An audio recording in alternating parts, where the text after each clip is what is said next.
नमस्कार, Avon news में आपका स्वागत है और मैं हूं आपके साथ चेतना चौधरी। चलिए रुक करते खास खबरों की ओर।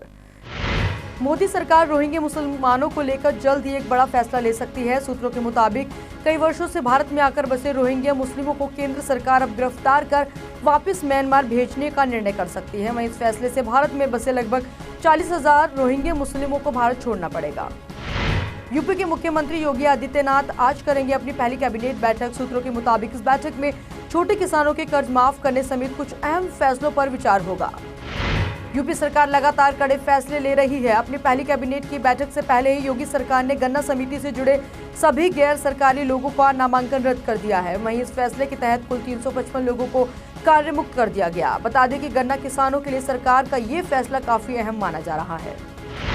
3 तलाक के मुद्दे पर यूपी के सीएम ने इस दिशा में एक और बड़ा कदम उठाया। लखीमपुर खीरी की एक महिला को उसके पति ने फोन पर तलाक दे दिया। वहीं पीड़िता की इस शिकायत के बाद आदित्यनाथ ने महिला को न्याय दिलवाने का आश्वासन देते हुए पुलिस को तुरंत इस मामले में एक्शन लेने के निर्देश दिए।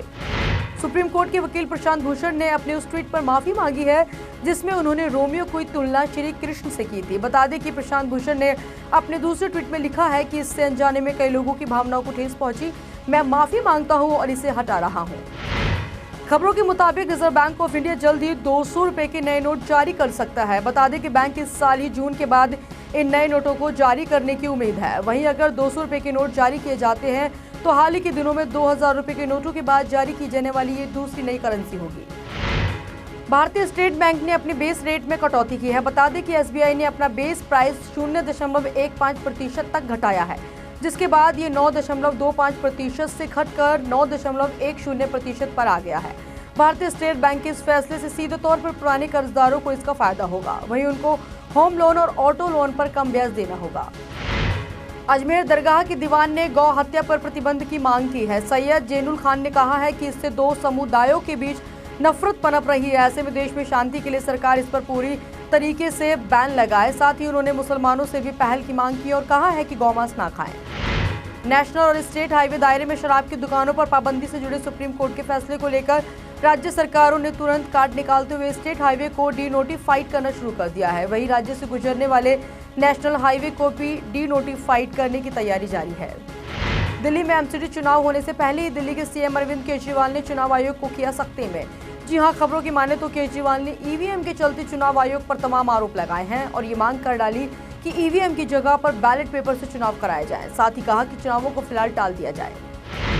हाल ही में खत्म हुए वित्त वर्ष में रेलवे को 1 करोड़ 68 लाख रुपए का रिकॉर्ड रेवेन्यू हासिल हुआ है। सरकार ने फ्रेट ट्रैफिक पर फोकस बढ़ाकर और यात्री किराए में इनोवेटिव कदमों के जरिए रेवेन्यू को बढ़ाया है। रूस के सेंट पीटर्सबर्ग में मेट्रो में आत्मघाती हमले को अंजाम देने वाले शख्स की पहचान कर ली गई है। हमलावर की पहचान किर्गिस्तानी नागरिक जामिल के रूप में हुई है। वहीं रूसी मीडिया के मुताबिक अरिशेव ने पहले एक मेट्रो स्टेशन पर आईईडी विस्फोटक को प्लांट किया और फिर दूसरे मेट्रो में खुद को उड़ा दिया। 4G सेवा के बाद अब जियो बाजार में अपनी जियो IPTV सेटअप बॉक्स सेवा को बहुत ही जल्द लॉन्च कर सकता है। खबरों के मुताबिक जियो इस सेटअप बॉक्स को इसी महीने लॉन्च करने की तैयारी में है। हालांकि कंपनी की ओर से इस बारे में कोई पुष्टि नहीं की गई है। भारतीय शास्त्रीय गायिका किशोर अमोनकर का मुंबई में निधन हो गया। अमोनकर 84 साल की थी। बता दें कि 10 अप्रैल 1932 को मुंबई में जन्मी अमोनकर को शास्त्रीय संगीत की महान गायिकाओं में से एक माना जाता था। वे जयपुर घराने से ताल्लुक रखती थी। एक्ट्रेस दीपिका पादुकोण उत्तराखंड के ऋषिकेश पहुंची। बता दें कि दीपिका ने मां गंगा की आरती के साथ ही गंगा को साफ करने के लिए लोगों से अपील की। साथ ही लोगों से ये भी कहा कि अपने आसपास के वातावरण को साफ रखें। मेरे साथ खास खबरों में फिलहाल इतना ही। देश और दुनिया की तमाम खबरें देखने के लिए आप जुड़े रहिए वन न्यूज के साथ। नमस्कार।